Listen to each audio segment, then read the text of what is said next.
Hello everyone, welcome to random click. आज हम explain करने वाले हैं तेरी बातों में ऐसा उलझा जिया। तो स्टार्ट करते हैं, but before that please subscribe our channel for more such exciting videos. Movie की स्टार्टिंग में हम शाहिद कपूर को देखते हैं, जिसका नाम आर्यन अग्निहोत्री होता है और आर्यन एक रोबोटिक इंजीनियर होता है। वो काम करता है आई रोबोटिक नाम की एक बहुत बड़ी कंपनी में। आगे हमें ये भी पता चलता है कि आर्यन एक बहुत अच्छा रोबोटिक इंजीनियर है और वो कंपनी के अंदर सबसे अच्छा प्रोग्रामर भी है। इसके साथ ही हम यह भी जानते हैं कि जिस कंपनी में आर्यन काम करता है यानी कि आई रोबोटिक, वो उसी की मौसी की कंपनी है और अभी के टाइम पर आर्यन अपनी मौसी की कंपनी के मुंबई वाले ब्रांच के अंदर एज अ प्रोग्रामर जॉब करता है। और इस पूरी कंपनी की जो मालकिन है यानी कि आर्यन की मौसी, वो और कोई नहीं बल्कि डिम्पल कपाड़िया है। आर्यन की मौसी यानी कि डिम्पल कपाड़िया आर्यन को मिलने के लिए यूएस बुलाती है, जिसके बाद आर्यन भी अपनी मौसी से मिलने के लिए यूएस जाता है और वहाँ पर आकर अपनी मौसी से मिलता है। इसके बाद आर्यन की मौसी उसे कुछ दिन यहाँ रुकने के लिए कहती है और उसे कहती है कि वो इस कंपनी के अंदर रहकर काम को सीखे और यहाँ जो जो चल रहा है वो उन सब चीजों को जाने। इसके बाद आर्यन की मौसी आर्यन से कहती है कि उसे उसकी मदद के लिए अपने मैनेजर तक को तैयार रखा है और उसकी मैनेजर अभी आर्यन के यूएस वाले घर के अंदर है। तो अगर तुमको किसी भी चीज की जरूरत हो तो तुम उसकी मैनेजर से बोल सकते हो। आगे आर्यन अपने घर जाता है यानी कि यूएस वाले घर जाता है और वो मैनेजर और कोई नहीं बल्कि कृति सेनन होती है, जिसका नाम होता है शिप्रा। इसके आगे हम देखते हैं कि आर्यन को शिप्रा से मिलकर बहुत खुशी होती है और रही बात शिप्रा की, तो वो आर्यन के लिए सब कुछ करती है, जैसे कि खाना बनाना, कपड़े धोना, उसके लिए घर की साफ सफाई करना और वो सारे काम बहुत ही परफेक्टली करती है। बट यहाँ पर हम सभी एक बहुत ही अजीब सी चीज को नोटिस करते हैं और वो अजीब सी चीज होती है कि आर्यन को जो भी चीज बहुत अच्छी लगती है वो सारी चीजें शिप्रा को भी अच्छी लगती हैं। जैसे कि आर्यन का जो फेवरेट कलर होता है वही फेवरेट कलर शिप्रा का भी होता है। उसे जो खाने में पसंद है वही शिप्रा को भी खाने में पसंद है। आर्यन को जो गेम्स खेलना पसंद होता है वही शिप्रा को भी गेम्स पसंद होता है और जहाँ घूमने आर्यन को जाना पसंद है वहीं पर शिप्रा को भी। फिर इसी रीजन की वजह से वो दोनों एक साथ घूमते हैं, फिरते हैं और बहुत एंजॉय करते हैं। इसी दौरान हमें ये पता चलता है कि आर्यन को शिप्रा से लव हो जाता है और साथ ही साथ शिप्रा को भी आर्यन से लव हो जाता है। लेकिन जब वो दोनों एक दूसरे से लव करने लगते हैं तो फिर एक दिन अचानक से उसकी मौसी उसके घर आती है। मौसी को देखकर आर्यन काफी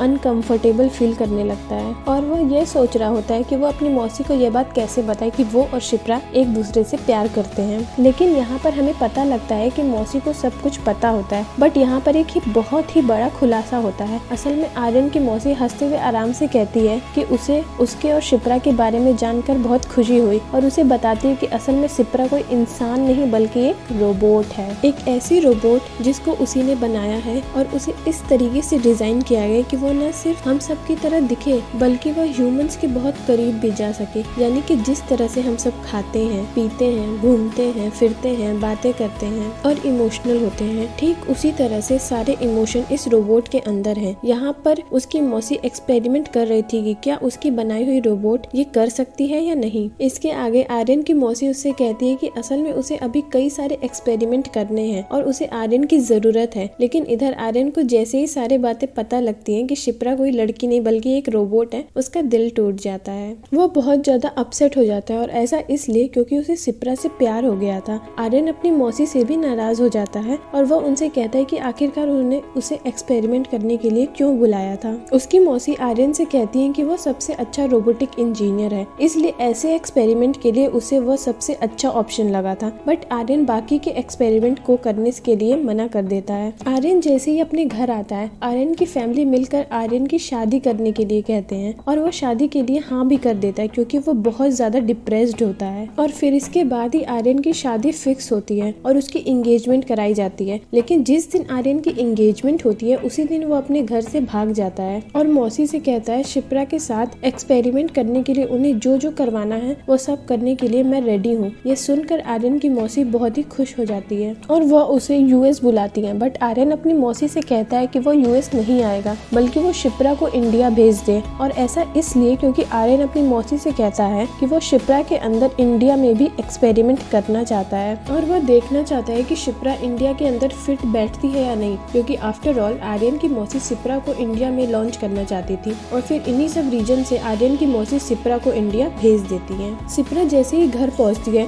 वैसे ही आर्यन उसे लेकर सीधा अपने घर जाता है। उसे अपनी फैमिली से मिलवाते हुए कहता है कि वो इस लड़की से प्यार करता है और यह लड़की यूएस यूएस में रहती है जिसका नाम शिप्रा है और इस लड़की के पेरेंट्स नहीं है, यानी कि अनाथ भी है। ये सुनकर आर्यन की फैमिली काफी खुश होती है और फिर शिप्रा आर्यन और उसकी फैमिली के साथ उसके घर में रहने लगती है। हालांकि इस दौरान आर्यन मेक श्योर करता है कि किसी को भी यह बात पता ना चले कि शिप्रा असल में ह्यूमन नहीं बल्कि रोबोट है और वह काफी हद तक शिप्रा की सच्चाई छुपाने में कामयाब हो जाता है। और फिर इसी तरह से कुछ दिन बाद उनकी एंगेजमेंट होती है जिसके अंदर आर्यन और शिप्रा एंगेजमेंट कर लेते हैं कि आर्यन का एक कजिन अचानक से शिप्रा को उसके रूम में देख लेता है जिस टाइम पर शिप्रा चार्ज हो रही होती है। फिर वो शिप्रा के पास जाता है और उसके बारे में पूछने लगता है। क्योंकि शिप्रा एक रोबोट होती है तो वो आर्यन के कजिन को सब कुछ बता देती है कि वो असल में एक रोबोट है और वो इस टाइम पर अपने आप को चार्ज कर रही है। आर्यन ये सब देख लेता है और उसका कजिन शिप्रा के बारे में फैमिली को ना बता दे, इसके लिए वो अपने कजिन को डराता है और उसे चुप रहने के लिए कहता है, जिस पर उसका कजिन भी चुप हो जाता है। इसके बाद कुछ दिन बीत जाते हैं और वो दिन आ जाता है जिस दिन आर्यन और शिप्रा की शादी होने वाली होती है। यहाँ पर हम देखते हैं कि आर्यन अपने फ्रेंड को शिप्रा के बारे में बता दिया होता है और लेकिन आर्यन का फ्रेंड उसे एडवाइस देता है कि वो ऐसा ना करे, एक रोबोट से शादी ना करे, क्योंकि एक रोबोट चाहे कुछ भी कर ले बट वो एक ह्यूमन नहीं बन सकती।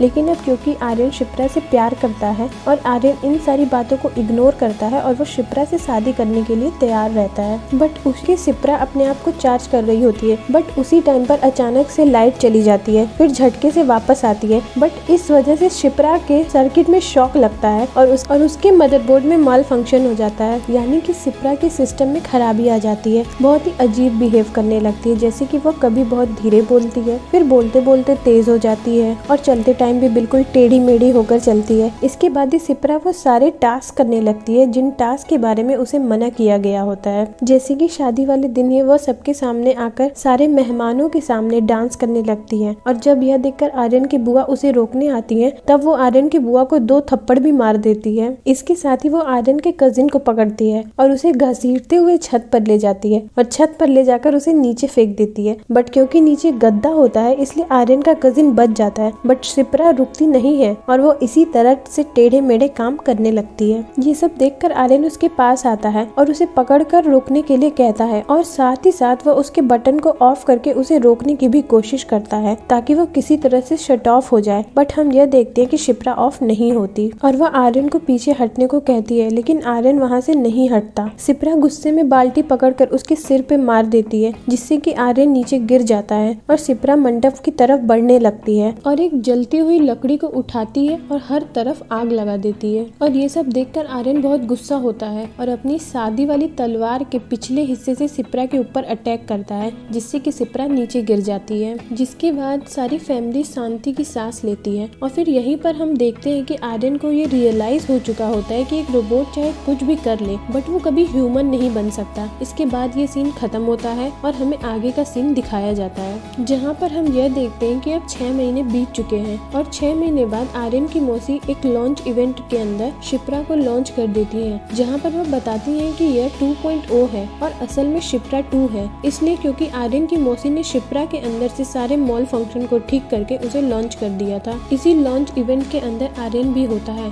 बट यहीं पर हम देखते हैं कि आर्यन से कोई लड़की बात करने आती है बट जब वो लड़की आर्यन से बात कर रही होती है तब शिप्रा उसे देखकर घूरने लगती है और इस चीज को आर्यन का फ्रेंड नोटिस करता है। इसीलिए वह आर्यन को इस बारे में बताता है और आर्यन से कहता है कि जब वह दूसरी लड़की से बात कर रहा था तब शिप्रा उन दोनों को घूर रही थी और वो जेलस फील कर रही थी। बट आर्यन इस बात को डांटते हुए कहता है ऐसा कैसे हो सकता है, उसे तो रीसेट भी कर दिया गया है।